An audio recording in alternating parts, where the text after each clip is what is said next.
Step 1 will be to disconnect the negative battery cable and then wait at least 90 seconds to prevent the airbags from deploying according to the manual. Now to pry this off, you can go to the auto parts store and get a plastic chisel set. They call these non-marring pry tools. I've got the emergency brake on and the wheels chalked. So if I move the shifter around while I'm doing this, it won't be a problem. Got to start with this lower panel.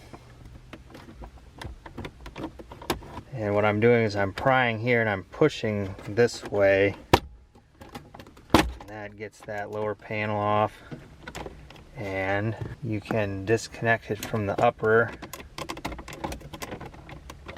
carefully.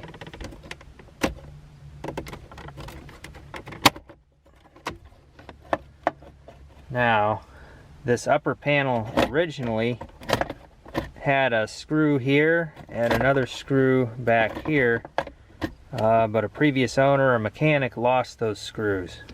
So after you've removed those two screws, if you have them, you could start with a tool like this and try to get it loosening.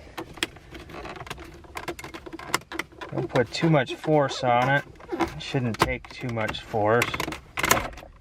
And there it goes. And there are some connectors on this upper panel. There's this white one you can remove. There's a tab you press on. You gotta get a pretty good grip on it.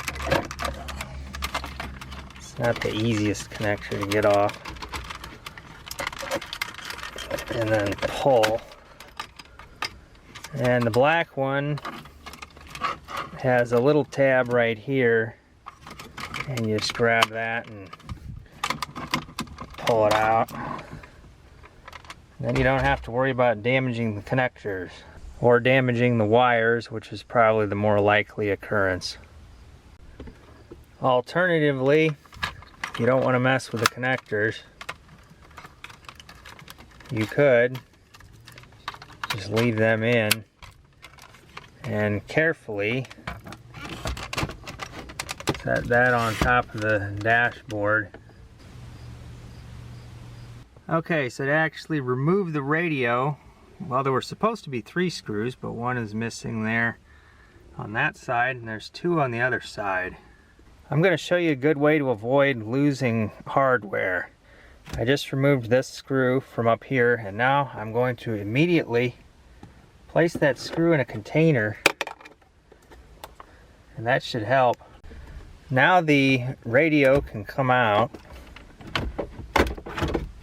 carefully,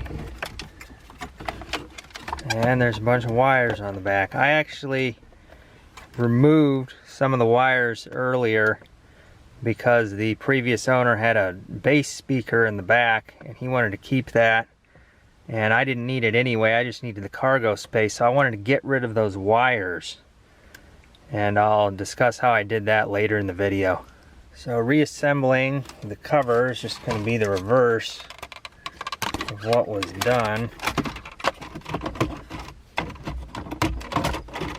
Get it lined up, press it in, and on the bottom part, press those into place, and make sure the rest of it's good to go. He had this power line running to the battery, the positive battery terminal, so I had to remove a trim panel along here. He had it tucked under. I had to do that on the other side as well because he had another wire that goes all the way back there. This wire was connected to the head unit. Now, what if you have to remove the back seat in the Celica? Well, you just gotta grab underneath it and pull the hook out. You worry that you're gonna break it, but that's how it works. Now in this car, that gives you access to the fuel pump and various pieces of debris. pull the carpet back. There's wiring. It's going up into here. I'm gonna have to disconnect that.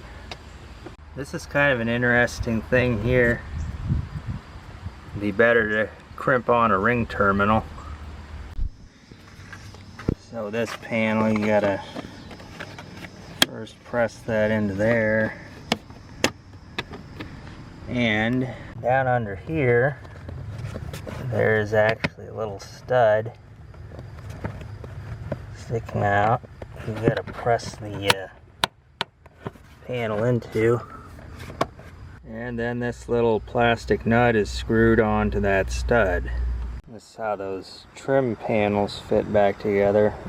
Got those little plastic clip things. And then just press this trim panel back on top. Got the driver's side all back together as well.